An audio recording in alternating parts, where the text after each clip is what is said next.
Never go back to the place where you lose your smile. നിങ്ങളുടെ നിഷ്കളങ്കമായ പുഞ്ചിരി നിങ്ങൾക്ക് എന്നേക്കുമായി നഷ്ടമായ ഇടമേതാണോ ആ ഇടത്തേക്ക് ഒരിക്കലും നിങ്ങൾ തിരിച്ചു നടക്കാതിരിക്കുക. നിങ്ങളുടെ കണ്ണിലെ ഏറ്റവും സുന്ദരമായ പ്രതീക്ഷയുടെ തിളക്കം അണഞ്ഞു പോയത് ഏത് മനുഷ്യൻ്റെ കൂടെയാണോ അങ്ങോട്ടേക്ക് ഒരിക്കലും പിന്നീട് പോവാതിരിക്കുക.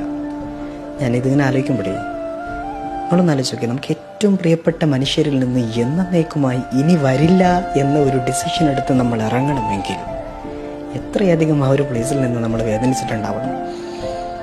ഒരിക്കലും നമുക്ക് ഗസ് ചെയ്യാൻ പറ്റാത്ത രീതിയിലുള്ള മുറിവിൻ്റെ ആഴം ആ ഒരു ഇടത്ത് നിന്ന് കിട്ടിയത് കൊണ്ടാണ് പിന്നീട് അങ്ങോട്ടേക്ക് പോകുന്നത് ഓർക്കുന്നത് പോലും നമുക്ക് വേദനയായിട്ട് മാറുന്നത്. പറഞ്ഞു വരുന്നത് എത്രയേ ഉള്ളൂ, ലവ് യു സെൽഫ്. നന്നായിട്ട് വേദനിച്ച ഒരിടമാണെങ്കിൽ ഇനി ബാക്കിയുള്ള കുറച്ച് നന്മകൾ കൂടെ നശിപ്പിക്കാൻ, നഷ്ടപ്പെടാൻ ആ ഒരു പ്ലേസിനോട് എത്ര ഇഷ്ടമുണ്ടെങ്കിലും തിരികെ പോവാതിരിക്കാം. That's all.